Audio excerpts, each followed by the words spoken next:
कल संडे था सो शॉपिंग के लिए मॉल गई थी।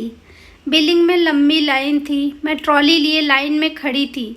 मेरे आगे एक फैमिली अपना बिलिंग करवा रहा था। बच्चे ट्रॉली से अपना मनपसंद सामान उठाकर बिल के लिए रख रहे थे। उनकी माँ ने भी दिवाली के डेकोरेशन के लिए खूब सारी चीज़ें ली थी और साइड में खड़े पापा की नज़र सिर्फ कंप्यूटर स्क्रीन पे थी। बिल के लगातार बढ़ रहे आंकड़े पर अच्छी खासी अमाउंट हो जाने के बाद उन बच्चों के पापा ने कैशियर से आगे का सामान वापस रखने को कहा। बच्चे कहने लगे, पापा इतना क्यों वापस कर दिया? ये झूमर मम्मी को कितना पसंद है। माँ ने भी बच्चों के सुर में सुर मिलाए। अरे ले लो ना, दिवाली में कुछ नया तो लगना चाहिए। पापा ने सब बातों को अनसुना कर अपना वॉलेट निकाला। पैसे गिनकर देने के बाद उनके वॉलेट में सिर्फ एक 50 का नोट बचा था, जिस पर ना बच्चों का ध्यान था ना माँ का। बच्चे अभी भी डिमांड्स रख रहे थे और वो पिता अपने वॉलेट को वापस जेब में रखते वक्त इतना थका हुआ महसूस कर रहा था। मैं पीछे खड़ी उस पिता के चेहरे के भावों को पढ़ने की कोशिश कर रही थी। बेशक वो पैसे जाने की वजह से दुखी नहीं था, पर सामान वापस रखवाकर अपने परिवार की कुछ खुशियों को लौटाने के लिए दुखी जरूर था। शायद खुद को बेबस महसूस कर रहा था। चेहरे की झुर्रियों में उसके परिश्रम की आभा दिखाई दे रही थी। ट्रॉली में लदा हुआ सामान देखकर अंदाजा हो गया कि उसमें शायद एक शर्ट भी उस बाप की नहीं थी, पर बीवी और बच्चों को अच्छी खासी खरीदारी करवाई थी। मैं सोच रही थी कि हम सब माँ के बलिदानों, माँ के समर्पण, माँ की सहृदयता के गुणगान गाते हैं, पर बिना कुछ कहे पूरी दुनिया के उलाहने की। तुम तो बड़े कंजूस हो, तुम्हें मेरी कोई कद्र नहीं, तुमने मुझे कभी समझा ही नहीं। तुम क्या जानो औरत होना क्या होता है? तुम नौकरी करने की सिवा करते ही क्या हो? मैं कितना कुछ करती हूँ परिवार के लिए, फिर भी अनगिनत है।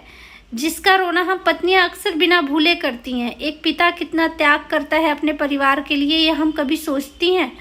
एक कुर्ते या साड़ी के लिए मुंह फुलाने वाली पत्नियां या जूतों के लिए ज़मीन पर लेट जाने वाले बच्चे तो घर में या ऐसे शॉपिंग मॉल में कहीं पर भी मिल जाते हैं, पर अपनी पसंद का शर्ट ना लेने पर मुंह फुलाने वाला पति किसी ने देखा? या बिलिंग काउंटर छोड़कर चले जाने वाला पिता या पति किसी ने देखा?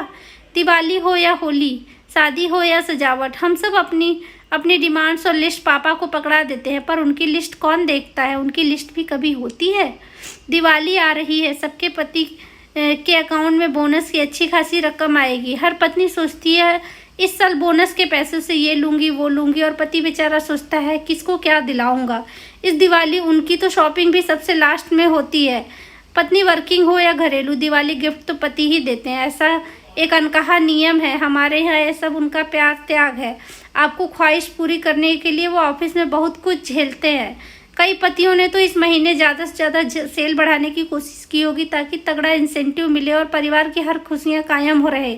दिन रात ज़्यादा से ज़्यादा पैसे कमाए जाए, और उनके दिमाग में हमेशा रहता है कि उनकी इस ईमानदारी की कद्र करें। इस दिवाली उनके लिए भी कुछ स्पेशल कीजिए।